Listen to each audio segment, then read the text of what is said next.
ভাবুন তো, হাসরের ময়দানে আপনি আপনার করা গুনাহগুলো অস্বীকার করছেন, কিন্তু হঠাৎ আপনার নিজের হাতই চিৎকার করে আপনার বিরুদ্ধে কথা বলা শুরু করল।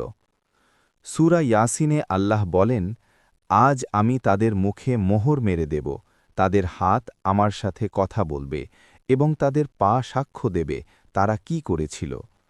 সেদিন আপনার চোখ বলবে আপনি কি দেখেছিলেন, আপনার কান বলবে আপনি কি শুনেছিলেন, এমনকি আপনার গায়ের চামড়াও আপনার বিরুদ্ধে কথা বলবে। আপনি তখন নিজের শরীরের কাছেই প্রশ্ন করবেন, তোমরা কেন আমার বিরুদ্ধে সাক্ষ্য দিচ্ছ?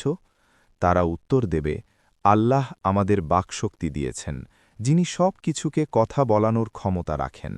ভাবুন তো, সেদিন পালানোর কোনো পথ থাকবে কি, যখন আপনার নিজের শরীরই আপনার হয়ে সত্য ফাঁস করে দেবে? এখনই সময় নিজেকে শুধরে নেওয়ার। ভিডিওটি ভালো লাগলে শেয়ার করুন এবং এমন অজানা সত্য জানতে নূর পাথ স্টোরিজের সাথেই থাকুন।